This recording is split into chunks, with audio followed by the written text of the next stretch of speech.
ओम सहनाववतु सहनौ भुनक्तु सह वीर्यङ्करवावहै तेजस्विनावधीतमस्तु मा विद्विषावहै। ओम शान्ति शान्ति शान्तिः। हरिः ओम श्री गुरुभ्यो नमः। हरिः ओम।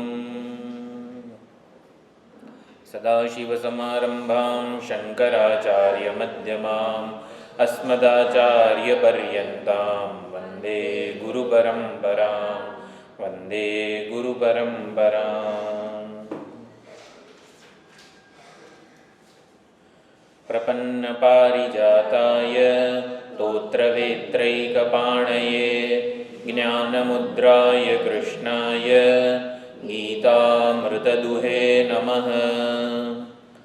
सर्वोपनिषदो गावः दुग्धा गोपालनन्दनः पार्थो वत्सः सुधीर्भोक्ता दुग्धं गीतामृतं महद। वसुदेवसुतं देवं कंसचाणूरमर्दनं देवकी परमानन्दं कृष्णं वन्दे जगद्गुरुं श्रीकृष्णं वन्दे जगद्गुरुं।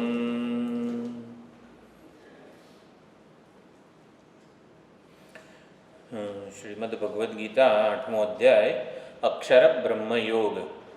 अक्षर ब्रह्मयोग, प्रणव ब्रह्मयोग, महापुरुष योग અને બે ત્રણ નામ છે, પાછું એક નામ બીજું પણ છે, તારક બ્રહ્મયોગ. એટલે ભગવાનનું નામ કેવી રીતે, એટલે બ્રહ્મ જે છે પરમાત્મા, એ કેવી રીતે તારણહાર બને છે મરણકાળે, એની પણ ચર્ચા થઈ છે. એટલે તારક બ્રહ્મયોગ.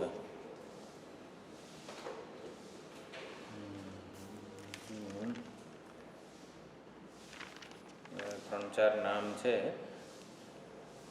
મધુસૂદન સરસ્વતીજી, પછી નીલકંઠ ટીકા જેમણે રચી છે, સમગ્ર મહાભારત ઉપર નીલકંઠ સ્વામીએ આખો ટીકા લખેલી છે. એટલે એ આચાર્ય, એટલે દરેક આચાર્યએ જુદા જુદા નામ આપેલા છે 8મા અધ્યાયના. એ પ્રમાણે આટલા નામ છે. 20, 21, 22, 22મો શ્લોક સમગ્ર 8મા અધ્યાયનો બહુ મહત્વનો શ્લોક છે. તો પરમાત્માનું સ્વરૂપ લક્ષણ આ 20 અને 21 વગેરે શ્લોકોમાં ભગવાને સમજાવ્યું. તો 20, 21 અને 22 એકવાર બોલી લઈએ. શ્રી ભગવાનુવાચ પરસ્તસ્માત્તુ ભાવોऽન્યો વ્યક્તો વ્યક્તાત્ સનાતનઃ વ્યક્તો વ્યક્તાત્ સનાતનઃ યસ્ય સર્વેષુ ભૂતેષુ નશ્યત્સુ ન વિનશ્યતિ અવ્યક્તોક્ષર ઇત્યુક્તઃ તમાહુઃ પરમાં ગતિં યં પ્રાપ્ય ન નિવર્તન્તે તદ્ધામ પરમં મમ પુરુષસ્સ પરઃ પાર્થ ભક્ત્યા લભ્યસ્ત્વનન્યયા યસ્યાन्तસ્થાનિ ભૂતાનિ યેન સર્વમિદં તતં. તો 20 અને 21મા શ્લોકમાં પરમાત્માએ પોતાના સ્વરૂપનું, પરમધામનું નિરૂપણ કર્યું. પરહ તસ્માત તુ ભાવ. તો પરમાત્માનો પરમ ભાવ જે છે એ સનાતન અવ્યક્ત છે. અવ્યક્ત ઘણી બધી ગુરુત્વાકર્ષણ બળ ને આ તે બધા જે કાયદાઓ છે એ પણ અવ્યક્ત જ છે, આપણને દેખાતા નથી. એ કાયદાઓનું કાર્ય દેખાય છે, પરંતુ પરમાત્મા એ કાયદાઓનો ઘડનારો છે, ઘડવૈયો છે. એટલે પરમાત્મા કેવા અવ્યક્ત છે? સનાતન અવ્યક્ત છે. તો સનાતન અવ્યક્ત છે. અને યસ્ સર્વેષુ ભૂતેષુ નશ્યત્સુ ન વિનશ્યતિ. તો સમગ્ર જગત અને પરમાત્મા વચ્ચે કેવો સંબંધ છે કે ભૂતોની ઉત્પત્તિ, સ્થિતિ અને લય થયા કરે તો પણ પરમાત્મા એ બધાનું અધિષ્ઠાનતયા કારણ છે. અધિષ્ઠાનતયા કારણ છે એટલે ભૂતોમાં, એટલે સમગ્ર જગતનું સર્જન કોણે કર્યું, પાલન કોણ કરે છે, એનો લય કોણ કરે છે? તો આપણે એક પરમાત્મા સિવાય બીજો કોઈ નથી. પરમાત્મા જ કરે છે ને એવું વેદાંતી ના બોલે. પરમાત્મા સિવાય બીજો કોઈ કરનાર નથી. એટલે પછી સામેવાળો પૂછે તો પરમાત્મા જ કરે છે કે ના, એ તો કંઈ કરતો નથી. એટલે આવું એક જેને કહેવાય ને કે પરમાત્મા ક્યાંય હાથ મૂકતા નથી, ક્યાંય અમારી ભૂલ ના થવી જોઈએ, મને કોઈ કંઈ કહે નહીં. એટલે કે જ્યારે કોણ કરે છે જગતનું સર્જન પાલન લય, એના સિવાય બીજો કોઈ નથી કરતો.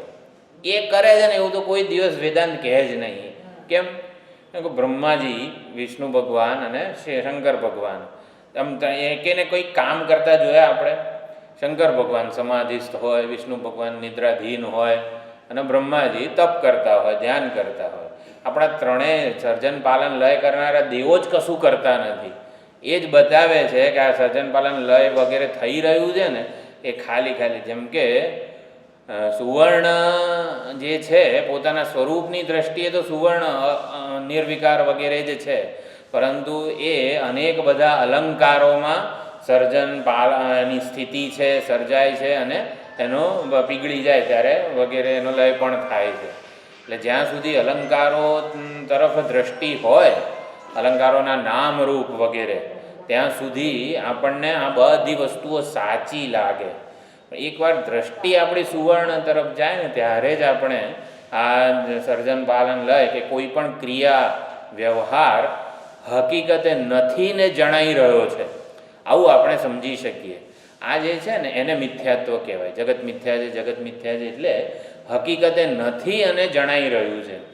અલંકારોની ઉત્પત્તિ, સ્થિતિ અને લય સુવર્ણમાં છે. એટલે શું? સુવર્ણમાં સાચા સ્થિતિ જન્મ અને લય છે સુવર્ણના?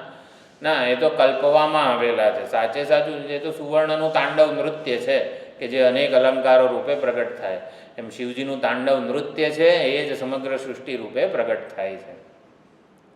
તો સનાતન અવ્યક્ત એટલે કે પોતે સ્વયં પ્રકાશ ચૈતન્ય વિવર્તી અધિષ્ઠાન છે, જે સમગ્ર ભૂતોની ઉત્પત્તિ, સ્થિતિ, લય થાય તો પણ એમાં કંઈ જ ફરક આવતો નથી, એમાં કંઈ એને પ્રભાવિત થતા નથી.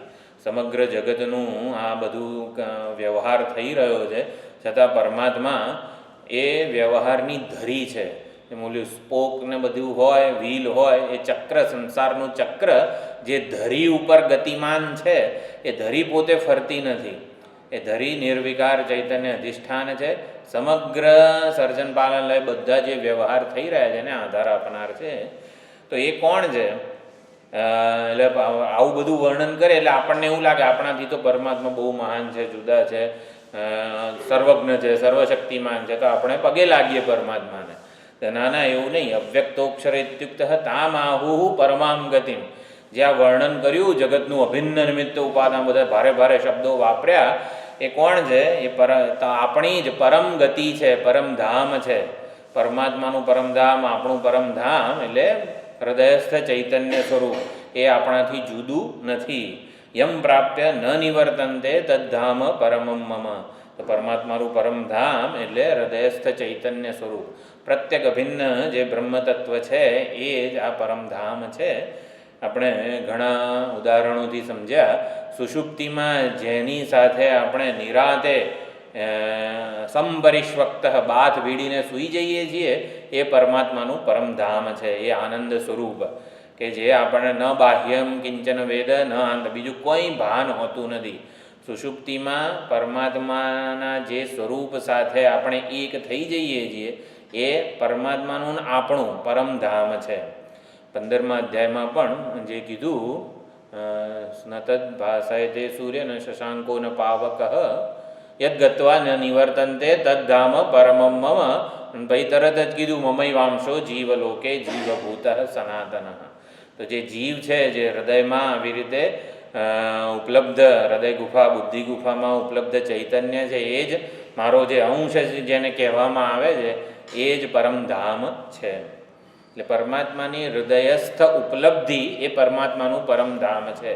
એને પ્રાપ્ત કરીને, એટલે કે હૃદયસ્થ ચૈતન્ય સ્વરૂપે ઓળખીએ તો પછી પુનરાગમન, આવાગમન વગેરે જે છે એમાંથી નિવૃત્તિ થાય છે. યમ પ્રાપ્ય ન નિવર્તનતે, જેને જાણીને ફરીથી પાછું આવવાનું હોતું નથી. એટલે તો આવું જે હૃદયસ્થ ચૈતન્ય સ્વરૂપ અથવા તો પોતાનાથી અભિન્ન સ્વરૂપે પરમાત્માને જાણવાનો માર્ગ શું છે, ઉપાય શું છે, તે 22મા શ્લોકમાં કહે છે. અનન્ય ભક્તિ વડે પરમાત્માને આપણા જે પરમધામ છે એને જાણી શકીએ છીએ. એટલે પુરુષ સ પરઃ પાર્થ, હે પાર્થ, પરઃ પુરુષ, શ્રેષ્ઠ. પર શબ્દ જે છે એટલે પર એટલે શ્રેષ્ઠ, જે ઉત્તમ છે. પુરુષ ઉત્તમ છે એટલે વેદાંતમાં પર શબ્દનો અર્થ અંતરંગ અથવા તો આંતર એવો થાય છે. કઠોપનિષદ હોય વગેરે કોઈ પણ જગ્યાએ આનાથી પર છે, જગતથી પર છે પરમાત્મા. એટલે શું? જગતનો અંતરાત્મા છે.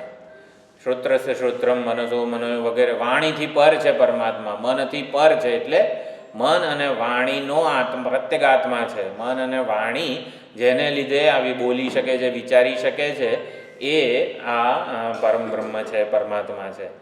એટલે પર શબ્દનો અર્થ આપણે વેદાંતમાં અંતરાત્મા કે અંતરંગ એવો થાય છે.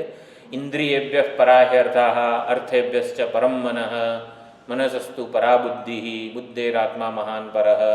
કઠોપનિષદમાં પણ આવા બધા શ્લોકો છે. એટલે પર શબ્દનો અર્થ શ્રેષ્ઠ અને વેદાંતમાં તો આંતર એવો થાય છે. એટલે જગતથી પર છે એટલે જગતનો અંતરાત્મા છે. તો પરઃ પુરુષ પાર્થ સંબોધન કહે છે.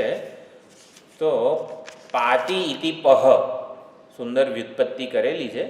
પાતિ એટલે કે જે રક્ષણ કરે છે, પાલન કરે, પોષણ કરે, એને પ કહેવાય. પ એટલે પરમેશ્વર, પરમાત્મા. તો જે આપણું રક્ષણ પાલન પોષણ કરે, જે પરમાત્મા જ સહ એવ અર્થ પ્રયોજનમ યસ્ય સહ પાર્થ. એ પરમાત્મા જ જેનું એકમાત્ર પ્રયોજન છે, અર્થ છે, ધન છે, એને એ પાર્થ કહેવાય. આપણે બધા પાર્થ કહેવાઈએ. કેમ કે પરમાત્માની પ્રાપ્તિ એ જ આપણા જીવનનું એકમાત્ર લક્ષ્ય છે. એટલે પાર્થ કહીને આપણને બધાને સંબોધે છે, હે પાર્થ સમજ, એમ કે મારી પ્રાપ્તિનું સાધન આવી રીતે અનન્ય ભક્તિ છે. અનન્ય ભક્તિ વિશે પણ ભગવદ્ ગીતામાં ભગવાને ઘણી બધી વાર આવી રીતે શબ્દ પ્રયોજ્યો છે. ભક્ત્યા ત્વનન્યયા શક્ય અહમ એવમ વિધોર્જુન 11મા અધ્યાયમાં પણ છે. પછી અનન્યાસ ચિંતયંતો મામ યે જનાઃ પર્યુપાસતે, પછી મામ યોગક્ષેમમ વહામ્યહમ, અને અવ્યભિચારિણી ભક્તિ, અનન્ય ભક્તિ વગેરે શબ્દો એક જ અર્થના છે. મામ ચ યો વ્યભિચારેણ ભક્તિ યોગેન સેવતે સગુણાન સમતીત્યૈતાન બ્રહ્મભૂયાય કલ્પતે. એટલે 14મા અધ્યાયમાં ગુણાતીતના લક્ષણોમાં પણ કીધું. અને મયી ચાનન્ય યોગેન ભક્તિરવ્યભિચારિણી, એ પણ આવી રીતે 12મા અધ્યાયમાં 13મા અધ્યાયમાં કીધું, મૂલ્યોના પ્રકરણમાં. તો અનન્ય ભક્તિ એ ઘણીવાર આવી રીતે ભગવદ્ ગીતામાં ભગવાને કીધેલું છે. ભક્ત્યા ત્વનન્યયા શક્ય અહમ એવમ વિધોર્જુન, અહમ એવમ વિદઃ, હું આવો છું. એટલે કે ઈષ્ટ દેવતા કે પરમાત્માની ભક્તિ આપણા જીવનમાં કેવી રીતે હોવી જોઈએ? સૌથી પહેલાં ઈષ્ટ દેવતાનું એક નામ રૂપ હોય જેની સાથે આપણે લાગણીપૂર્વક જોડાઈ શકીએ. પરમાત્માનું ઈષ્ટદેવ રૂપે પ્રતિપાદન આપણા શાસ્ત્રોમાં એટલા માટે જ કરેલું છે કે આપણે આપણી બધી જ લાગણીઓને એની સાથે જોડી શકીએ. કામ, ક્રોધ, રાગ, દ્વેષ, જેટલી પણ લાગણી છે, પ્રેમ, હૂંફ વગેરે, એનાથી રિસાઈ પણ જવાય, એને કંઈક કહેવાય પણ ખરું, એના ઉપર ગુસ્સે પણ થવાય. એટલે આપણી બધી જ વૃત્તિઓને પરમાત્મા સાથે જોડી શકીએ એના માટે પરમાત્માનું ઈષ્ટદેવ રૂપે પ્રતિપાદન થયેલું છે. ઈષ્ટદેવની ભક્તિ જેના જીવનમાં છે એ જ આ વૈદિક સંસ્કૃતિનો મનુષ્ય કહેવાય. ઈષ્ટદેવતાની ભક્તિ હોવી જ જોઈએ. એ જ જેની હું ભક્તિ કરી રહ્યો છું એ ઈષ્ટદેવ જ સમગ્ર જગતનું અભિન્ન નિમિત્ત ઉપાદાન કારણ છે. આ વેદાંત શાસ્ત્ર જ કહે છે કે જેની ભક્તિ કરી રહ્યો છું એ પરમાત્મા જ સમગ્ર જગતને જન્માવનાર છે. એ જગતમાં જન્મેલા નથી. જન્માષ્ટમી, રામનવમી વગેરેના દિવસે જન્મોત્સવ ઉજવીએ એ જગતમાં જન્મેલા નથી, પરંતુ જગતને જન્માવનાર છે. એટલે કે જગતનું અભિન્ન નિમિત્ત ઉપાદાન કારણ છે. એટલે વિશ્વરૂપ ઈશ્વર ભક્તિ અને પછી આત્મ સ્વરૂપે જે સમગ્ર વિશ્વમાં આવી રીતે વ્યાપ્ત છે, સમગ્ર વિશ્વના સર્જનહાર છે, એ જ માયા ઉપાધિ વડે આવી રીતે વિશ્વરૂપ ધારણ કરે છે. પરંતુ માયા ઉપાધિ ધારણ ન કરી હોય ને ત્યારે મૂળે કેવા છે? પરમાત્માએ ઈષ્ટદેવનું રૂપ શેના માટે લીધું? આપણી બધી લાગણીઓનું ઉર્ધ્વીકરણ થાય એટલા માટે લીધું. ઉર્ધ્વીકરણ થાય પછી પરમાત્માની નિત્ય એવમ સતત યુક્તા એ વગેરે નિત્યયુક્ત કેવી રીતે બનાય? વિશ્વરૂપની ઈશ્વર ભક્તિથી આપણે ભક્તના બધા લક્ષણો આપણામાં આવાહન કરી શકીએ છીએ.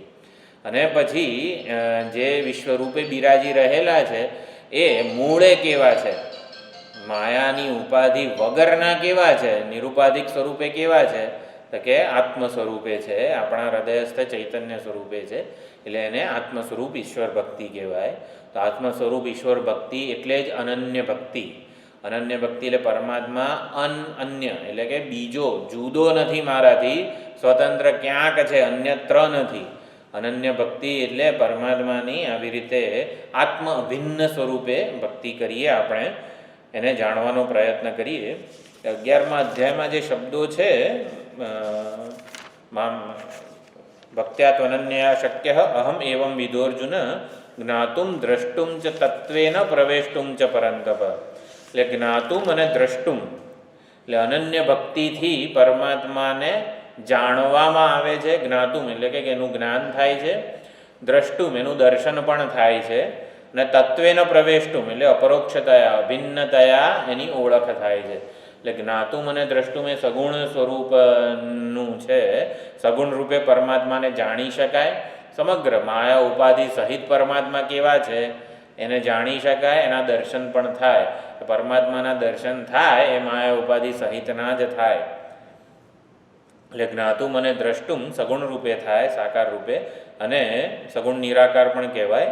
અને જે સગુણ સાકાર એટલે ઈષ્ટદેવતાની ભક્તિ, સગુણ નિરાકાર એટલે વિશ્વરૂપ ઈશ્વર ભક્તિ. સગુણ છે, સર્વજ્ઞ સર્વશક્તિમાન છે, અને નિરાકાર છે, જગતનું અભિન્ન નિમિત્ત ઉપાદાન કારણ છે. કોઈ એક આકારવાળા નથી. કંઈ શિવજી કૈલાસમાં બેસીને આવી રીતે જગતને જન્માવ્યું હોય એવું નથી. શિવજીનું ઈષ્ટદેવતા રૂપ છે. તો એ આવી રીતે સગુણ નિરાકાર રૂપ કહેવાય, જે જગતને જન્માવે છે. અને જ્ઞાતુમ દ્રષ્ટુમ એટલે સગુણ રૂપે એમને જાણી પણ શકાય, એમના દર્શન પણ થાય અનન્ય ભક્તિથી. તત્વેન પ્રવેષ્ટુમ એવું કીધેલું છે. તત્વ સ્વરૂપે એમાં પ્રવેશ થાય. પ્રવેશ થાય એટલે ઐક્ય જ્ઞાન, એકતાનું જ્ઞાન થાય, અપરોક્ષતા અભિન્નતા એમની ઓળખ થાય. એટલે ઈશ્વરના જ્ઞાન અનુસાર ઈશ્વરના દર્શન થાય. ભગવત દર્શન થાય. ક્યારે થાય આપણને આમ ઉત્સાહ હોય, ઓલું હોય છે, કુતૂહલ હોય છે. ઈશ્વર દર્શન, મારા ઈષ્ટદેવતા ક્યારે દર્શન આપશે? તો ઈષ્ટદેવતાની જેવી સમજ હોય ને એ પ્રમાણે હૃદયમાં ઈષ્ટદેવતાના દર્શન થાય. આવું છે. એટલે અનન્ય ભક્તિની પણ બરોબર, અનન્ય ભક્તિની પણ ઘણી વાત કરી. અનન્ય ભક્તિ આપણે ભક્તિ સંપ્રદાયના અર્થ પ્રમાણે સમજીએ તો ઓલું આત્માશ્રય અને અન્યાશ્રય આ બંનેનો ત્યાગ કરીએ એને અનન્ય ભક્તિ કહેવાય. એટલે પરમાત્મા સિવાય બીજો કોઈ આશ્રય નથી, બીજો કોઈ મારો પ્રિયતમ નથી. રાજા અને ઘણી બધી રાણીઓવાળું ઉદાહરણ જોયું. રાજા પરદેશ ગયા અને શું લાવવાનું છે તો બધી રાણીઓએ ચિઠ્ઠીમાં લખ્યું આ લાવજો, આ લાવજો, આ લાવજો. એક રાણીએ લખ્યું એક વસ્તુ લાવજો, એક લખ્યું ખાલી ચિઠ્ઠીમાં.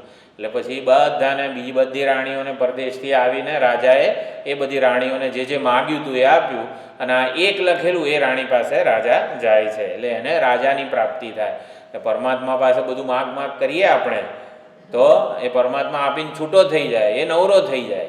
એવું નથી કે તમારે કંઈક કામ ધંધો કરવાનો છે, કુછ આપકી અરજ હે, એટલે પરમાત્માની વરણ કરીએ, પરમાત્માની પસંદગી કરીએ તો આપણને નિરાશ થાય, એનું કામ વધે, એવું કંઈક કરવાનું છે. એટલે અનન્ય ભક્તિ સંપ્રદાયમાં અનન્ય ભક્તિ ઉપર બહુ જ વિચાર થયો છે. ઘણા ટેકનિકલ શબ્દો છે, રામાનુજાચાર્યજી, માધવાચાર્યજી વગેરેના. ઉદ્દેશ્ય એક હોય એટલે આપણી પ્રવૃત્તિઓ ઘણી બધી હોય, સવારથી સાંજ સુધી અનેક કર્તવ્યો હોય, અનેક જગ્યાએ આપણું રોકાણ પણ હોય, પરંતુ એ બધાનું ઉદ્દેશ્ય પરમાત્મા, કે જે કંઈ કરું છું પરમાત્માને પ્રસન્ન કરવા માટે વગેરે. આપણે કર્મયોગનો જે સિદ્ધાંત છે એ પ્રમાણે વ્યાપાર બધો હોય, પરંતુ એકને માટે હોય. રસોઈ બનાવીએ, સ્નાન, શૌચ, જે કંઈ કરતા હોઈએ બધું પરમાત્મા પ્રસન્ન થાય એના માટે. એટલે ઉદ્દેશ્ય જે કરવાનું ઘણું બધું હોય, પણ ઉદ્દેશ્ય એક હોય. બરાબર? હા, એટલે ઉદ્દેશ્ય એક હોય, ભાવ એક હોય, એટલે કે ભાવનો વિષય મારો સંબંધ તો પરમાત્મા સાથે છે. ગોપીઓ બધું જ કામ કરતી હતી, પરંતુ એમનો સંબંધ શું છે? પરમાત્માનું જ વરણ થાય. મતલબ એટલે ત્વમેવ માતા ચ પિતા ત્વમેવ, સંબંધ એક સાથે જ છે. આપણને આપણા માતા પિતા પત્ની પુત્ર વગેરે બધા સાથે સંબંધ છે. એ પરમાત્મા તું જે બધા વેશ ધારણ કરીને મારી સમક્ષ ઉપસ્થિત થયેલો છે. કે ત્વમેવ માતા ચ પિતા ત્વમેવ, એટલે કે ભાવનો વિષય એક જ છે. માતા પ્રત્યે એક પ્રકારનો ભાવ હોય, પિતા પ્રત્યે એક પ્રકારનો ભાવ હોય, પત્ની પુત્ર બહેન ભાઈ વગેરે પ્રત્યે જુદા જુદા ભાવ હોય, પરંતુ ભાવનો વિષય એક પરમાત્માએ જ આ બધા રૂપ મારા કલ્યાણ માટે ધારણ કરેલા છે. ભાવનો વિષય એક હોય, ભાવ ભલે અનેક હોય. તો એને અનન્ય ભક્તિ કીધી. પછી સ્થિતિ એટલે આપણે જે ઓલું પ્રાણબંધનમ હિ સૌમ્ય મનઃ, જે સ્ટીમરમાં બાજ પક્ષીને દોરડું બાંધીને જે આપણે ઉદાહરણ સમજીએ છીએ, ગમે ત્યાં ઉડે, પરંતુ જ્યાં બાંધેલું છે ત્યાં જ એને આવીને શાંતિ મળે, નિરાંત મળે, થાક ઉતરે, પરિશ્રમ બધો ઉતરે. એવી જ રીતે સ્થિતિ, આપણી સ્થિતિ પરમાત્મામાં જ છે. અનન્ય ભક્તિમાં એ ખાસ મહત્ત્વનું છે કે આપણે કમ્ફર્ટેબલ કોની સાથે હોઈ શકીએ. આપણે જ્યારે ઈષ્ટ દેવતા પાસે બેઠા હોઈએ ત્યારે કમ્ફર્ટેબલ હોઈએ છીએ. આપણા દાદા દાદી, આચાર્ય, ગમે તે શિક્ષક હોય સ્કૂલમાં કે ગમે તે, એની સાથે આપણે કમ્ફર્ટેબલ, એટલે કે જેવા છીએ આપણો એવો સ્વીકાર થયો ના. કંઈક ના આવડે તો આપણને માર પણ પડે કે ગમે તે, કોઈ ગુસ્સે થાય વગેરે. આપણે ઘરમાં કંઈક કામ કરતા હોઈએ અને કંઈક આમ તેમ થઈ જાય, લોચો પડે તો ટાંકી ઉભરાઈ જાય કે ગમે તે, કંઈક સાંભળવું પડે વગેરે વગેરે. એટલે કંઈ પણ હોય તો એની સાથે આપણે પૂર્ણ કમ્ફર્ટેબલ નથી હોતા. ઈષ્ટ દેવતા પાસે કમ્ફર્ટેબલ હોઈએ છીએ. કેમ? કારણ કે આપણી બધી મર્યાદાઓ એમણે સ્વીકારેલી છે. બાળક એની મા સાથે કમ્ફર્ટેબલ હોય કે હું ગમે તેટલું તોફાન કરીશ ને તો મને વાલ કરવાની જ છે. એમ આપણે આપણા ઈષ્ટ દેવતા સાથે કમ્ફર્ટેબલ, એટલે 100% સ્વીકૃત હોઈએ છીએ. હું ગમે તેવો ધંધો કરીશ ને તો એ ઈષ્ટ દેવતા મને આવી રીતે વિશ્વાસઘાત નહીં કરે. ઈષ્ટ દેવતા સાથે આપણી લાગણીઓ જોડાયેલી છે. એટલે સ્થિતિ આ પ્રમાણે સમજવાની છે. આપણે ક્યાં નિરાંત અનુભવીએ છીએ? ઈશ્વરના ખોળામાં છીએ આપણે. ભક્તનો કેવો સુંદર એક નિશ્ચય હોય છે કે હું આવી રીતે ઈશ્વરના ખોળામાં છું, ઈશ્વર મારા માટે અનુકૂળ છે, જે પરિસ્થિતિ સર્જે છે એ બધું જ અનુકૂળ છે, ઈશ્વરનો કૃપા પ્રસાદ છે વગેરે. એટલે આપણી સ્થિતિ ક્યાં છે? એટલે એ અનન્ય ભક્તિ સૂચવે છે કે પરમાત્મામાં જ આપણી સ્થિતિ છે, એમાં જ આપણને નિરાંત મળે. કઈ રીતે? કંઈ યુક્તિ છે તો સુષુપ્તિમાં આપણે 100% નિરાંત અનુભવીએ છીએ. એ જ આપણી કાયમી સ્થિતિ છે. એટલે અનન્ય ભક્તિમાં સ્થિતિ એક મુદ્દો છે, અને જ્ઞાન એટલે વસ્તુ એક જ છે. એટલે ઈશ્વર તત્વ, એનું જ્ઞાન એ આપણે આવી રીતે આ બધા સત્સંગ વગેરે દ્વારા મેળવીએ. એટલે જ્ઞાનનો વિષય પણ એક જ છે એને. એટલે ઉદ્દેશ્ય, ભાવ, સ્થિતિ અને જ્ઞાન, આ 4 વસ્તુઓ જ્યારે આપણી ભક્તિમાં હોય, ઈશ્વર તત્વને જ સમજવાનો જાણવાનો પ્રયત્ન થતો હોય, ત્યારે એ અનન્ય ભક્તિ કહેવાય. એટલે ભક્ત્યાત્મનન્યયા શક્ય અહમ એવં વિદોર્જુન. અને અહીંયા પુરુષસ્ય પરઃ પાર્થ ભક્ત્યા લભ્યસ્ત્વનન્યયા. અનન્ય ભક્તિ થાય એના માટે પરમાત્માનું આપણને જ્ઞાન હોવું જોઈએ. તો પરમાત્મા વિશે શાસ્ત્રોક્ત જ્ઞાન હોવું જોઈએ. શાસ્ત્રએ પરમાત્માનું કેવું નિરૂપણ કરેલું છે જેથી આપણામાં અનન્ય ભક્તિ જન્મે, તો એ બીજી લાઈનમાં કીધેલું છે. યસ્યાંતસ્થાની ભૂતાની યેન સર્વમિદમ તતમ. યસ્ય અંતસ્થાની ભૂતાની, આ સમગ્ર ભૂત જે કંઈ પણ જળ ચેતન સ્થાવર જંગમ જે કંઈ પણ ભૂતો છે એ જેની અંદર છે. યસ્ય અંતઃસ્થાની એટલે જેની અંદર છે, અને યેન સર્વમિદમ તતમ જેના વડે આ સર્વ કંઈ વ્યાપ્ત છે. યેન સર્વમિદમ તતમ આ પણ બહુ જ વાર ભગવદ્ ગીતામાં ભગવાને શબ્દ વાપરેલો છે. સ્વકર્મણા તમભ્ય 18મા અધ્યાયમાં પણ છે. યતઃ પ્રવૃત્તિર્ભૂતાનામ યેન સર્વમિદમ તતમ, તો એમાં પણ યેન સર્વમિદમ છે. પછી મયા તતમિદમ સર્વમ જગદવ્યક્ત મૂર્તિના, એમાં પણ આ તતમ શબ્દ છે. તો આ પ્રમાણે આ રીતે ઈશ્વર તત્વનું ભગવદ્ ગીતામાં ઘણી જગ્યાએ નિરૂપણ કરેલું છે. યેન સર્વમિદમ તતમ આવું કોણ બોલી શકે? ભરતકામનો જે દોરો છે ને એ બોલી શકે કે મારા વડે આ બધું ગૂંથાયેલું છે. તતમ એટલે ઓતપ્રોત, તતમ એટલે વ્યાપ્તમ એટલે ઓતપ્રોત થયેલો. તાણા અને વાણા કે જે જગતનો તાણા વાણા સમાન છે. જગત જેના વડે ગૂંથાયેલું છે એને તાણા વાણા કહેવાય. આડા ઊભા જે લીટા આવે આપણા કાપડમાં એ. તો જગતનું આપણા આ શરીરનું તાણા વાણા શું છે? શરીર શેનાથી બનેલું છે, શેના આધારે ટકી રહેલું છે? તો ભરતકામ જે હોય, ભરતકામનો સુંદર ચિત્ર દોરેલું હોય, પર્વત નદી ને સૂરજ ને વગેરે વગેરે, તેમાં એક જ દોરો આ બધા રૂપે રહેલો છે. એક દોરાને લઈ લઈએ એમાંથી એક પણ પાત્ર કે વસ્તુ કે કશું રહે નહીં. એટલે ભરતકામનો દોરો હું છું એવું ભગવાન અહીંયા કહે છે. યેન સર્વમિદમ તતમ જેના વડે આ સંપૂર્ણ જગત વ્યાપ્ત છે. અને યસ્ય અંતસ્થાની ભૂતાની એ ભરતકામના દોરામાં જ બધું સમગ્ર ચિત્ર જે છે ને એ ગૂંથાયેલું છે, રહેલું છે. સુવર્ણ એવું કહી શકે કે બધા અલંકારો મારામાં છે. યશાંતસ્થાની અલંકારાણી, તો બધા અલંકારો મારામાં છે. અને યેન સર્વમિદમ તતમ બધા અલંકારોમાં હું વ્યાપ્ત છું એવું સુવર્ણ કહી શકે. થોડો વિચાર કરીએ. માટી, ઘડો વગેરે બધા દ્રષ્ટાંતો છે. ઘડામાં માટી છે કે માટીમાં ઘડો છે? આપણે યસ્યાંત સ્થાની ભૂતાની જેમાં જગત આખું પરોવાયેલું છે વગેરે કહીએ છીએ. ઘડામાં માટી છે કે માટીમાં ઘડો છે? હા, ઘડામાં માટી છે જ ને, એવું ના કઈ રીતે પાડી શકાય?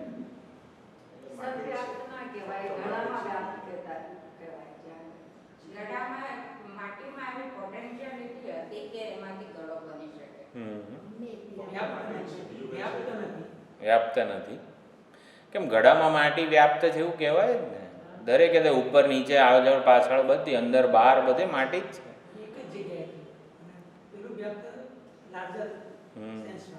લાર્જર સેન્સમાં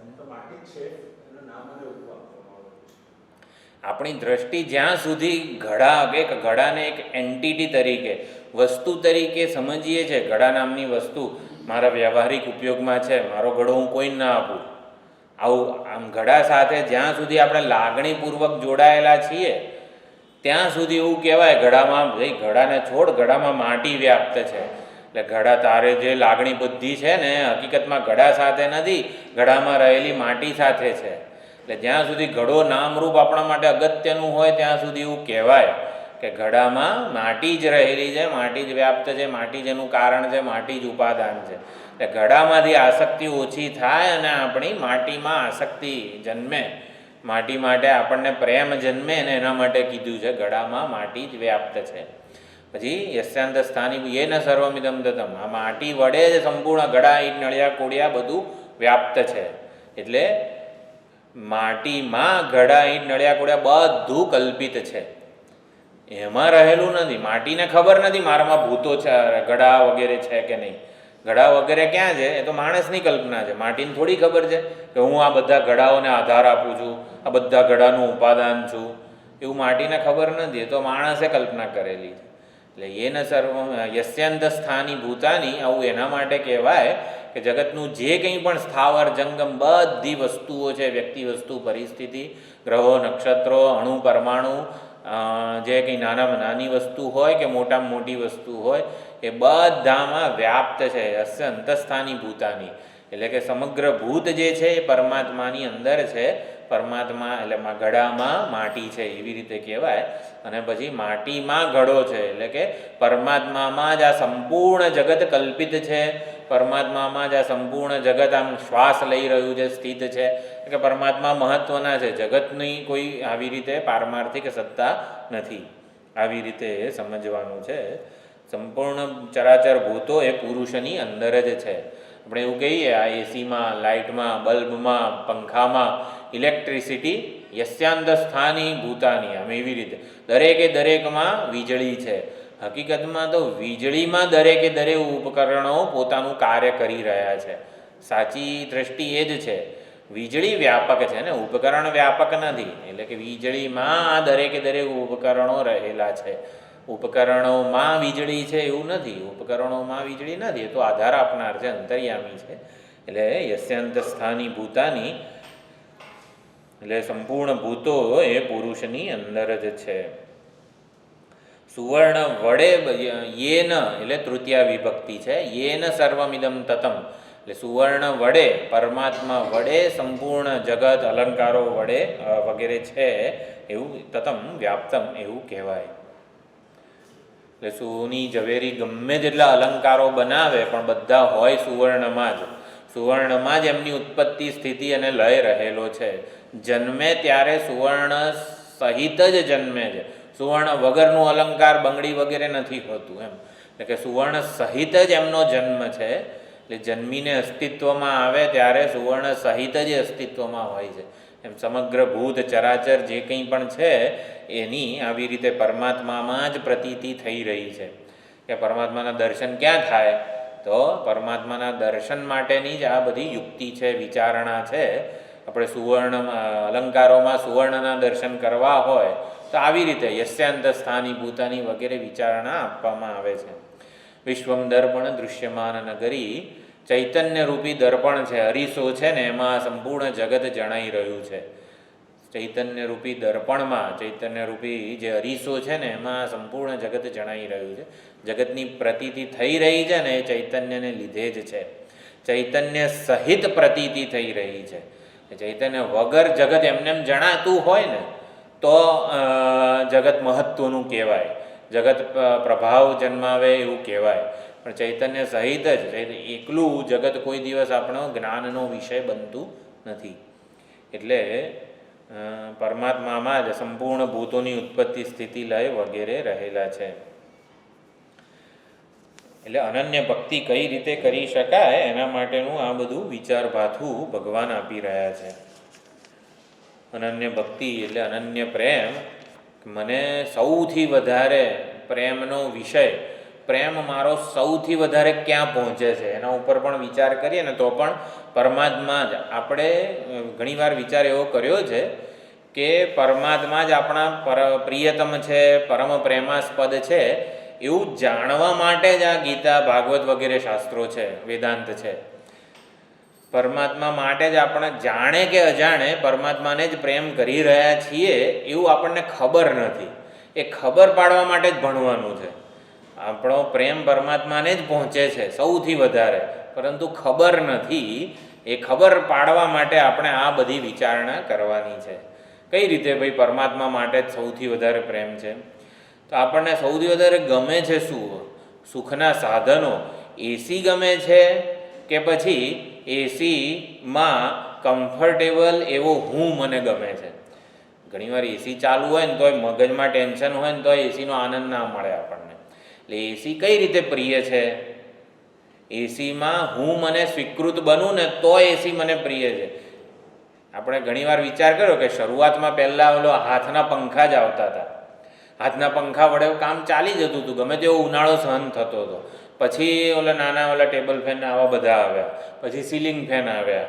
ના, હવે તો આવી રીતે ટેબલ ફેન ના ચાલે, નાનો પંખો ના ચાલે, આવી રીતે જોઈએ. હવે તો વધારે ગરમી થાય છે, હવે એ કુલર જોઈએ. કુલરમાં પણ આપણને સંતોષ ના થયો, એસી લાવ્યા. એસી લાવ્યા પછી તો સંતોષ થઈ જવો જોઈએ ને.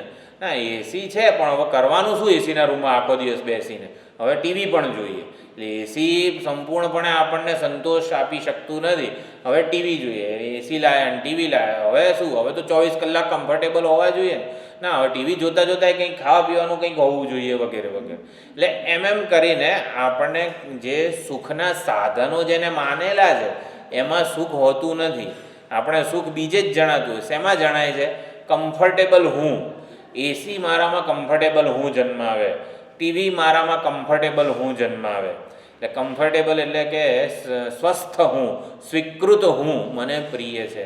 અને જે દયાનંદજી મહારાજ શું છે, pleased self, everybody loves pleased self. દરેકને પ્રસન્ન આત્મા પ્રિય છે. એટલે આપણે દરેકે દરેક વસ્તુમાં, આ ખુરશીમાં પણ પ્રસન્ન આત્માને શોધી રહ્યા છીએ. પ્રસન્ન આત્મા, કમ્ફર્ટેબલ આઈડિયલ આઈને આપણે શોધી રહ્યા છીએ. અને એ પરમાત્મા છે. એટલે આપણે જાણે અજાણે એ જ કમ્ફર્ટેબલ પ્રસન્ન આત્માને માટે જ આપણો પ્રેમ છે. આપણે સુખના સાધનો માટે પ્રેમ નથી, સમૃદ્ધિના સાધનો માટે પ્રેમ નથી, આપણને આપણા માટે જ પ્રેમ છે. એ પરમાત્માને જ્યાં સુધી આપણે આપણા હૃદયસ્થ ચૈતન્ય સ્વરૂપે જાણીએ ને તો જ સાચો પ્રેમ પહોંચે છે પરમાત્માને. આપણે એકદમ નિષ્કામ પ્રેમ, અનન્ય ભક્તિ એટલે નિષ્કામ પ્રેમ. નિષ્કામ પ્રેમ ક્યારે થાય? પરમાત્માને આપણે આપણા આત્મ અભિન્ન સ્વરૂપે જાણીએ ને તો જ પ્રેમ થઈ શકે. એના વગર પ્રેમ નથી. એ જેને ઓલું શું કહેવાય છે, ધર્મ ભાગવતમાં નિષ્કપટ ભક્તિ જેને કીધી છે ને, નિષ્કામ, કંઈ કામના ન હોવી જોઈએ, કામનાની ગંધ વગરની ભક્તિ. રઘુપુંગવ નિર્ભરામ ને કામાદિ દોષ રહિતમ કુરુ માનસમ ચ. હા, નાન્યા સ્પૃહા રઘુપતે હૃદયે સ્મદીયે સત્યમ વદામિ ચ ભવાન અખિલાંતરાત્મા ભક્તિમ પ્રયચ્છ રઘુપુંગવ નિર્ભરામ મે કામાદિ દોષ રહિતમ કુરુ માનસમ ચ. એટલે કે પરમાત્માને આપણે ત્યારે જ સાચો પ્રેમ પહોંચાડી શકીએ જ્યારે પરમાત્માને આપણે આપણા આત્મ અભિન્ન સ્વરૂપે, હૃદયસ્થ ચૈતન્ય સ્વરૂપે જાણેલું હોય. તો યસ્યાંત સ્થાની ભૂતાની, એમાં સર્વભૂત રહેલા છે, જેના વડે આ બધું વ્યાપ્ત છે. શરૂઆતમાં એવું કહેવાય, જેમ આપણે વિચાર કર્યો, ઘડામાં માટી, પછી માટીમાં ઘડો, એવી રીતે પરમાત્મા વિષયક સમજ આપણી ધીમે ધીમે વધવી જોઈએ, ઉત્કૃષ્ટ થવી જોઈએ. એટલે યસ્યાંત સ્થાની ભૂતાની, સમગ્ર ભૂતો જેની અંદર છે, જેના જઠરમાં છે. સમગ્ર જગત પ્રલય કાળે આવી રીતે નારાયણના જઠરમાં સૂઈ જાય છે, લીન થઈ જાય છે. આવું જ શિવમાં જે સમુદ્ર મંથન લીલા છે એ વખતે હળાહળ વિષ નીકળ્યું એટલે કોઈ દેવો વગેરે એને બચાવવા માટે સમર્થ નહોતા. એટલે વિષ્ણુ ભગવાને પ્રાર્થના કરી કે ભગવાન આવે, બધા દેવોએ પ્રાર્થના કરી કે આ હળાહળ વિષ જે છે ને એ આવી રીતે તમે પી જાઓ. અને પાર્વતીજીએ ના પાડી. પાર્વતીજીએ કેમ ના પાડી? કે આવી વિષ પી જાય તો શંકર ભગવાનને કંઈક થાય, એના માટે પાર્વતીજીએ ના નથી પાડી. પરંતુ ભગવાન તમારા ઉદરમાં સંપૂર્ણ વિશ્વ છે. શંકર ભગવાનને પાર્વતીજીએ કીધું, તમે જો વિષ પી જશો ને તો એ વિષ આખું જગત જે આપણને દેખાય છે હકીકતમાં તો પરમાત્માના જઠરમાં છે, પરમાત્માના ઉદરમાં છે. પછી એ નાશ પામી જશે. એટલે તમે પીશો તો જગત બળી જશે અને જગતને અત્યંત પીડા થશે. આવી રીતે એટલે વિષ્ણુ ભગવાન અને પાર્વતીજી બંને ભક્તો છે શંકર ભગવાનના. અને એટલે ભક્તનું બધું જ વચન સાચવવું, એટલે પછી બેઉને નારાજ ના કરાય. એટલે માટે શંકર ભગવાને વિષ અહીંયા ગળામાં જ ધારણ કર્યું. એમણે વિચાર્યું કે વિષ પી જવાનું કહે છે વિષ્ણુ ભગવાન, આ હળાહળ વિષ પી જાઓ. તો પી જવું એટલે શું? આપણે કોઈને કે પાણી પીવાનું છે તો પાણી આપણે મોંમાં અંદર લઈએ અને પણ પાણી પીધું જ કહેવાય ને. એટલે કે વિષ્ણુ ભગવાનનું કહ્યું માન્યું, એમનો પણ આદર રાખ્યો. એટલે હવે વિષ લઈ લીધું ખરું ગળાની અંદર, પણ આવી રીતે પાર્વતીજીનું પણ કહ્યું માન્યું કે છે કે આવી રીતે જઠરમાં ઉદરમાં ન લીધું, ખાલી ગળામાં જ રાખ્યું. એટલે યસ્યાંત સ્થાની ભૂતાની એ પ્રમાણે પણ સમજાવેલું છે. અને જેના વડે આ સર્વ કંઈ વ્યાપ્ત છે, એટલે આપણે સ્વપ્નનું દ્રષ્ટાંત લઈએ ને તો પણ ખબર પડે કે પરમાત્મા વડે જ આ બધું વ્યાપ્ત છે. આ બધું નવરાત્રિ, દિવાળી વગેરે બધું આવે છે, એટલે ઘણી બધી આપણે કપડાં વગેરેની ખરીદી કરવાની હોય તો સ્વપ્ન ઘણું બધું આમ આવી રીતે રખડ્યા હોઈએ બધી દુકાનોમાં, એટલે થાક લાગ્યો હોય, સૂઈ ગયા રાત્રે જઈને, અને પછી હજી ઓલું ખરીદવાનું બાકી છે, હજી કાલે ત્યાં જવાનું બાકી છે, આવું બધું કંઈક થાય તો પછી આપણે સ્વપ્નમાં પણ એ ખરીદી કરવા નીકળીએ. એટલે ખરીદી કરવા નીકળીએ સ્વપ્નમાં, બધે ઢાલગરવાડ જઈએ ને આ જઈએ ત્યાં જઈએ, ત્યાં પછી જુદી જુદી બધી મિલનું કાપડ જોઈએ, અરવિંદ મિલનું કાપડ જોઈએ, રેમંડ મિલનું કાપડ જોઈએ, મફતલાલ, વિમલ, આ બધું લખેલું છે અખંડાનંદજી મહારાજે. એટલે એ વખતે પણ આ બધા નામ હશે. એટલે બધું આપણે સર્જીએ છીએ એ વખતે, રેમંડ મિલનું બધી મિલોનો કાપડ ને બધું આપણે સર્જીએ છીએ. તો ગ્રાહક, વેપારી, કપડું, દુકાન બધું, ને આપણે અંદર ગયા હતા બધું ખરીદવા માટે. એ બધું કોણે સર્જ્યું? આપણે જ સર્જ્યું છે. યેન સર્વમિદમ તતમ. એટલે ત્યાં કપડું ખરીદવા માટે આપણે સાચું જે એમાં તાણાવાણા તતમ તંતુ કોણ હતો? મન જ હતું. બરાબર? તો એવી રીતે યેન સર્વમિદમ તતમ આ રીતે સમજવાનું. પરમાત્માના સંકલ્પમાં આપણો બધો અત્યારે આપણે બોલી રહ્યા છીએ, સત્સંગ થઈ રહ્યો છીએ, બધો વ્યવહાર પરમાત્માના સંકલ્પમાં જ છે. ઈશ્વરનું સ્વપ્ન જ આ સમગ્ર સૃષ્ટિ છે. એટલે યેન સર્વમિદમ તતમ, જગત એ જે છે આખું પરમાત્માના સંકલ્પપૂર્વકનું સર્જન છે, અને સંકલ્પમાં જ એની સ્થિતિ છે. પ્રત્યેક ક્ષણે પરમાત્માનો સંકલ્પ અભિવ્યક્ત થઈ રહ્યો છે. આપણને એમ લાગે આ વિચારો તો હું કરું છું ને, હું બોલું તો હું છું ને. ના, બોલવા માટેની પ્રેરણા હૃદયમાં, વિચારો, આ બધું પરમાત્માના સંકલ્પને લીધે જ જન્મે છે. એટલે એક પણ વસ્તુ ઉપર આપણે માલિક ના બની શકીએ, કારણ કે પરમાત્માના સંકલ્પમાં જ આ બધું થઈ રહ્યું છે. એટલે અનન્ય ભક્તિ આ રીતે થઈ શકે છે. અનન્ય ભક્તિ એટલે પરમાત્માને સાચા સ્વરૂપે આપણે જાણીએ, કે જેના વડે સમગ્ર જગત જે છે એ વ્યાપ્ત છે, જેમાં સમગ્ર જગતનો વ્યવહાર છે. અને એક બીજી વેદાંતના આચાર્યો જુદી રીતે પણ સમજાવે છે. યેન સર્વમિદમ તતમ એટલે તાણાવાળા તો એ જ છે.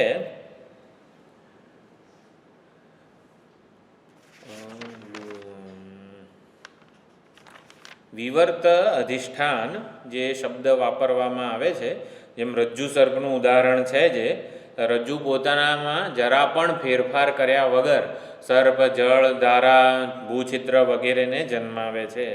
એવી રીતે અહીંયા યસ્યાંત સ્થાની ભૂતાની યેન સર્વમિદમ તતમ એવી રીતે પણ સમજાવેલું છે. તો અનન્ય ભક્તિથી પરમાત્માને જાણવા માટે આ સમજ વધારે ઉપયોગી છે, એવું વેદાંતના આચાર્યો સમજાવે છે. તો સર્વથી અતીત અને સર્વમાં વ્યાપ્ત એ બે પ્રકારે પરમાત્માનું વેદાંતમાં નિરૂપણ કરેલું છે. પરમાત્મા સર્વમાં વ્યાપ્ત છે અને સર્વથી અતીત છે. જેમ કે 10 રૂપિયા અને 100 રૂપિયા આપણે એવું સમજીએ તો 10 રૂપિયાથી 100 રૂપિયા અતીત કહેવાય. 10 રૂપિયાથી 100 રૂપિયા અતીત કહેવાય, પણ 100 રૂપિયામાં 10 રૂપિયાનો અંતર્ભાવ કહેવાય.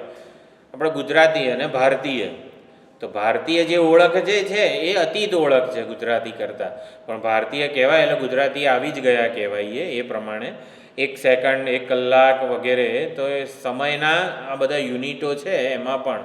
એટલે સર્વમાં વ્યાપ્ત છે, સર્વથી અતીત પણ છે પરમાત્મા. એ પરમાત્મામાં સંપૂર્ણ જગત રહેલું છે, યસ્યાંત સ્થાની ભૂતાની, અને યેન સર્વમિદમ તતમ એ સર્વથી અતીત પણ છે. એ પ્રમાણે પણ છે. એટલે સર્વાત્મા સર્વમાં વ્યાપ્ત છે અને સર્વથી અતીત છે, એ વેદાંતિની જે પરમાત્મા તત્વને સમજાવવાની દલીલ છે. તેમ કોર્ટમાં બધી દલીલ કરીએ, સત્યને પુરવાર કરવા માટે એક દલીલ જોઈએ, યુક્તિઓ જોઈએ. તો આ યુક્તિ છે, દલીલ છે, એના આધારે આપણે પરમાત્મા તત્વ વિશેનું સાચું જ્ઞાન આપણે પ્રાપ્ત, સત્ય સુધી પહોંચવાની દલીલ છે. પરમાત્મા સર્વમાં જગત, સંપૂર્ણ જગત પરમાત્મામાં છે અને સંપૂર્ણ જગત પરમાત્મા વડે વ્યાપ્ત છે. આ બે દલીલ છે, સત્ય નથી. સત્ય કંઈક જુદું છે. તો સત્ય શું છે? આ તો આપણી દલીલ. આપણે તો બધું એવું સમજ્યા કે પરમાત્મા તત્વનું જાણે કે શ્રેષ્ઠ રીતે અહીંયા નિરૂપણ થઈ રહેલું છે, પરંતુ આ બે વસ્તુ, આખી બે લીટી છે ને, એ તો માત્ર આ વકીલ જે દલીલ કરે ને એવું છે. નિર્ણય નથી, સત્ય. એટલે આવી રીતે પરમાત્માનો ધ્યેય રૂપે પ્રતિપાદન થયેલું છે. પરમાત્માનું જ્ઞેય રૂપ આવી રીતે અનન્ય ભક્તિ વડે જ ગમ્ય છે. તો અનન્ય ભક્તિની પણ ઘણી વ્યાખ્યા કરી છે. બધા આપણા ભક્તિના આચાર્યો જે છે, આનુકૂલ્યેન કૃષ્ણાનુશીલનમ ભક્તિરુત્તમા, એક નારદ ભક્તિ સૂત્રમાં આ વ્યાખ્યા કરી. ઈશ્વરે પરમ અનુરક્તિ, એ શાંડિલ્ય ઋષિએ વ્યાખ્યા કરી છે. સાતુ અસ્મિન પરમ પ્રેમ રૂપા અમૃત સ્વરૂપા ચ, એ પણ નારદ ભક્તિ સૂત્રમાં છે. અને મદ ગુણ શ્રુતિ માત્રેણ મયી સર્વ ગુહાશયે, ભાગવતમાં પણ અનન્ય ભક્તિની આ રીતે કરેલી છે વાત. તો યસ્યાંત સ્થાની ભૂતાની, જેમાં સંપૂર્ણ વિશ્વ વ્યાપ્ત છે, જેમાં રહેલું છે, એટલે પરમાત્મા પોતાનાથી અનન્ય એવા ભૂતોનું આવી રીતે વિવર્ત, રજ્જુ સર્પની જેમ કારણ છે.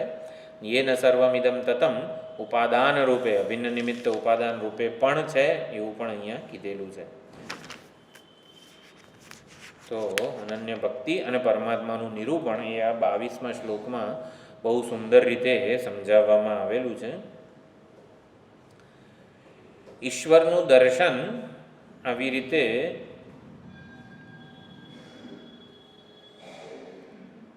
કઈ રીતે થાય, એટલે ઈશ્વરનું દર્શન ભક્તિ સંપ્રદાયમાં આચાર્યો સમજાવે છે કે ઈશ્વરના દર્શન માટે ભગવાને આવી રીતે ભક્તને માટે, એટલે ભક્તને તીવ્ર લાલસા હોય ઈશ્વર દર્શનની, તો ભગવાન કરે શું?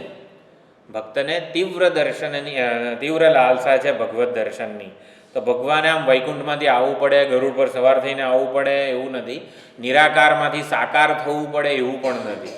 તો ભક્તને દર્શન આપવા માટે ભગવાન કરે છે શું? પરમાત્મા કીધું યસ્યાંત સ્થાની ભૂતાની યેન સર્વમિદમ તતમ, જે ભક્તના જે સામે એ ઉપલબ્ધ જ છે, બધી જગ્યાએ ઉપલબ્ધ છે.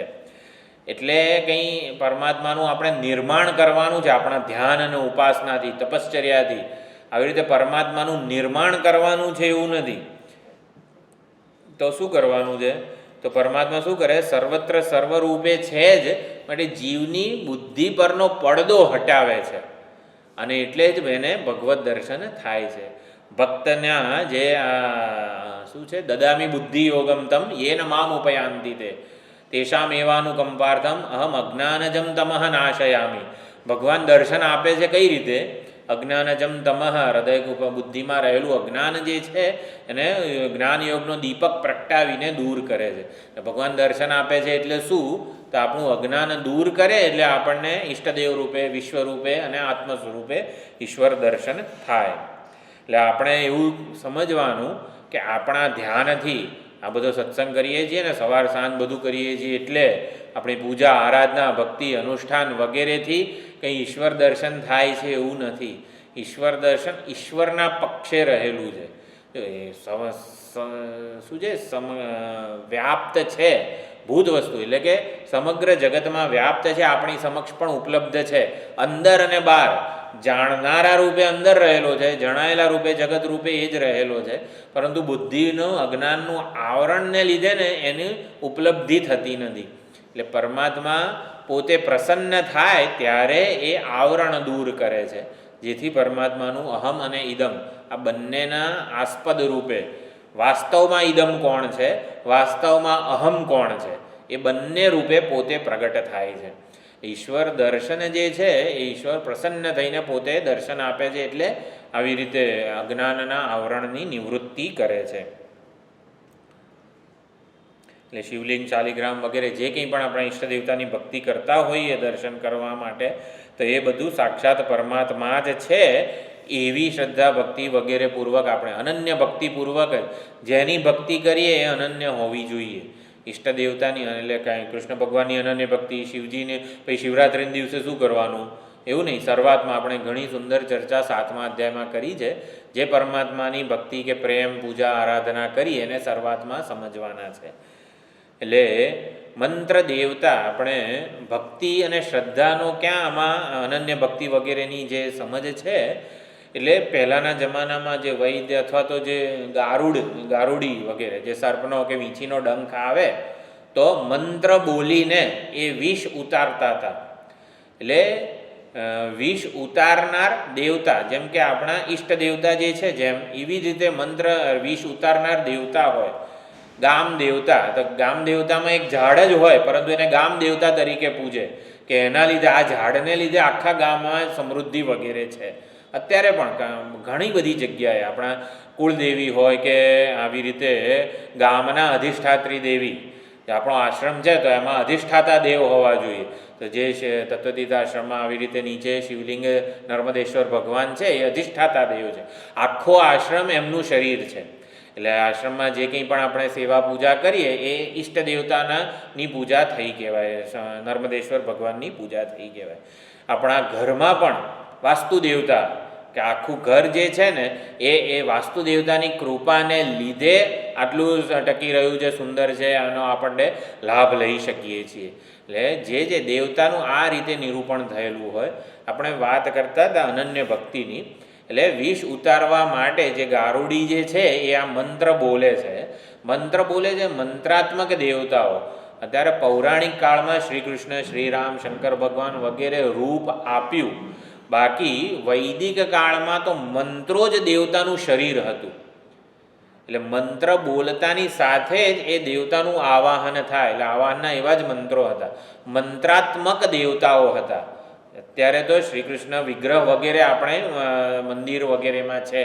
વૈદિક કાળમાં તો આ મંદિરોને આવું બધું નહીં, એટલે મંત્રાત્મક દેવતાઓ હતા.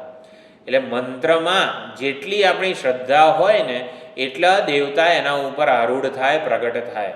એટલે મંત્ર તો છે વિષ ઉતારવાનો, પરંતુ એ મંત્ર બોલી જઈએ એનાથી વિષ ના ઉતરે જો શ્રદ્ધા ભક્તિ ના હોય તો.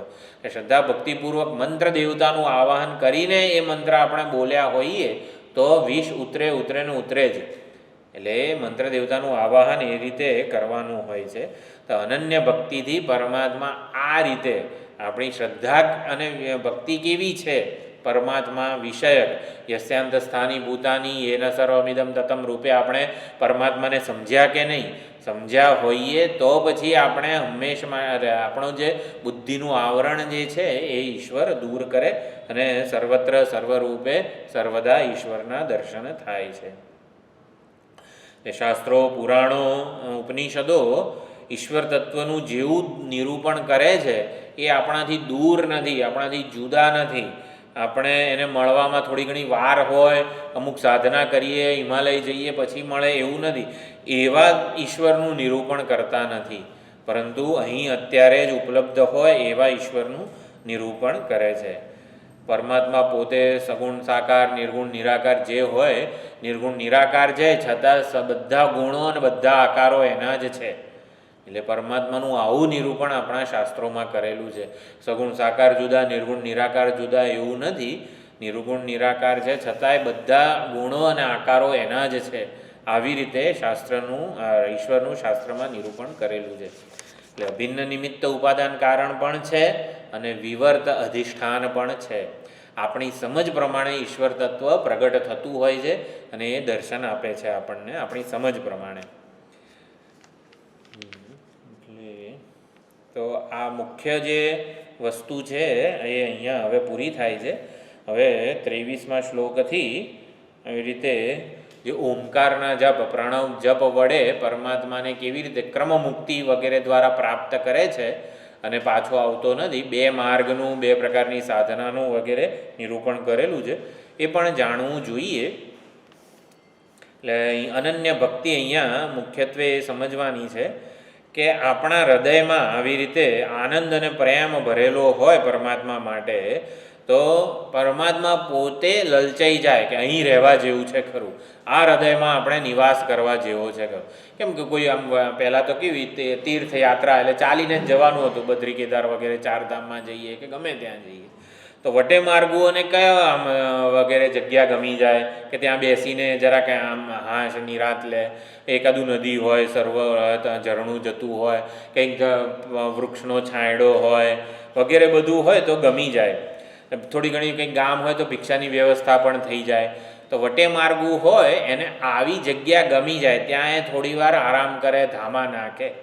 તેવી રીતે પરમાત્મા માટે આપણા હૃદયમાં, પરમાત્માને આપણું હૃદય ગમે ક્યારે, આપણા હૃદયમાં પરમાત્મા માટે પ્રેમરૂપી નદી વહેતી હોય.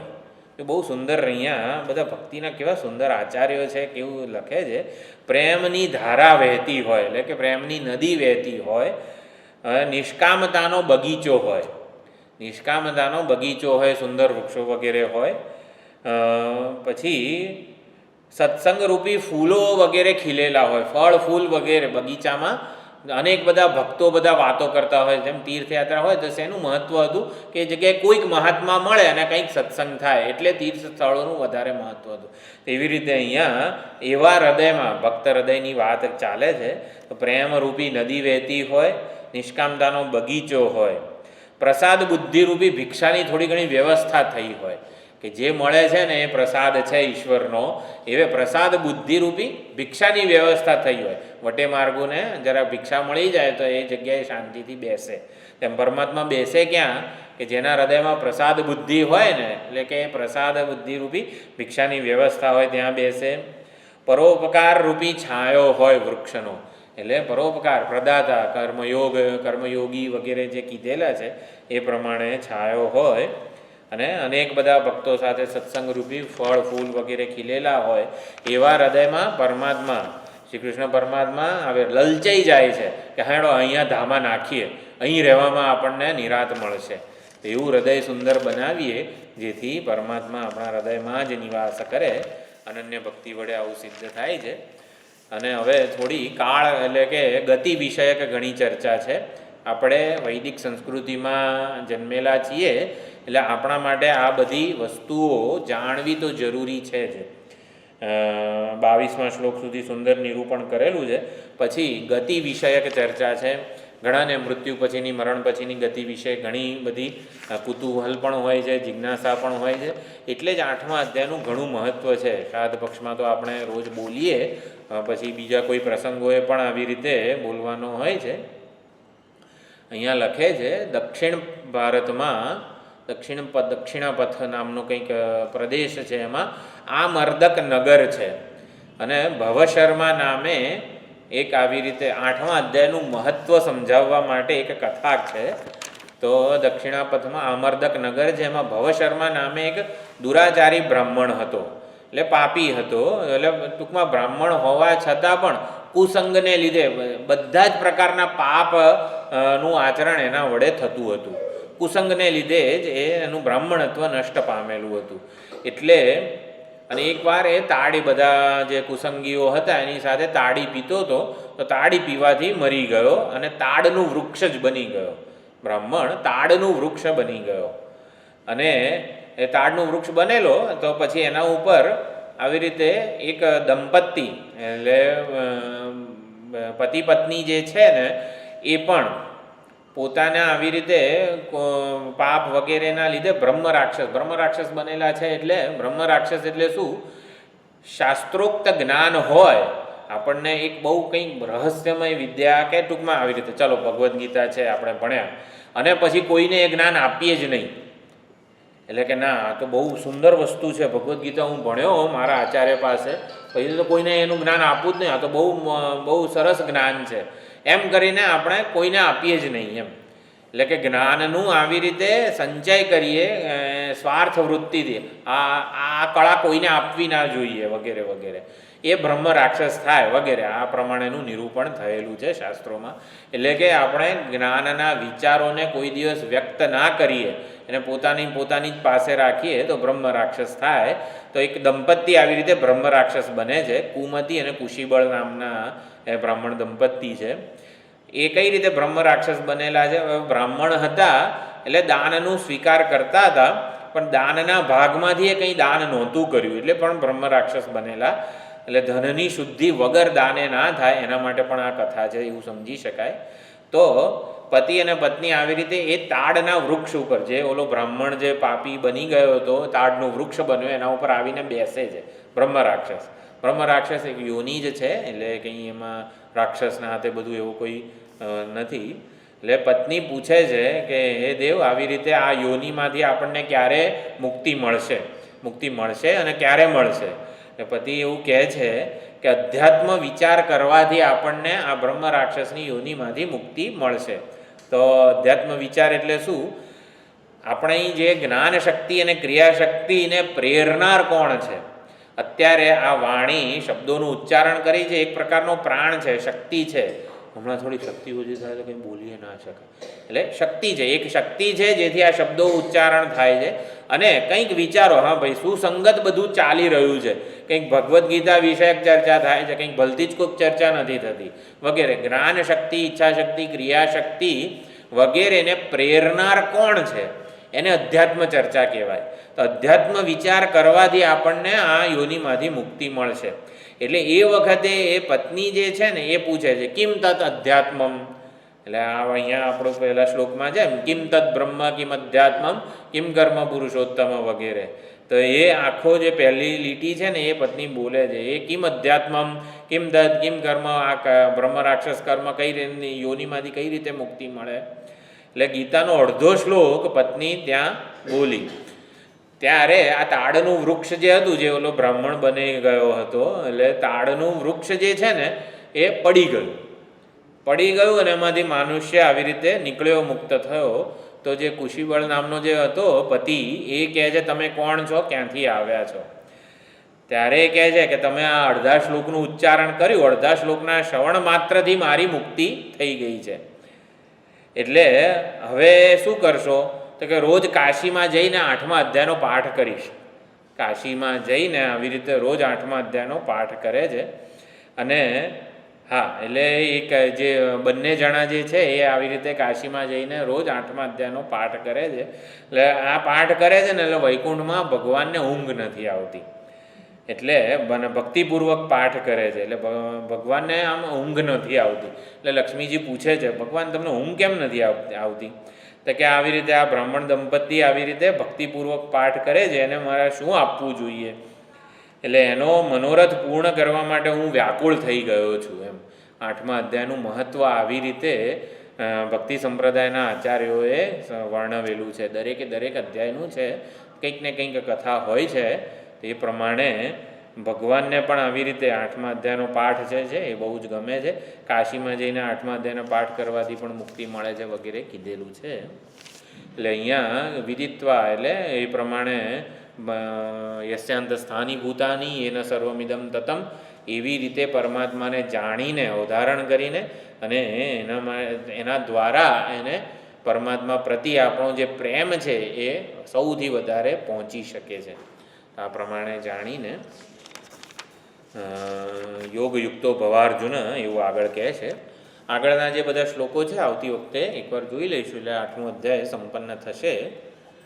તો વખતે નવરાત્રિ છે, પછી તો શિબિરમાં વગેરેમાં જવાનું થશે.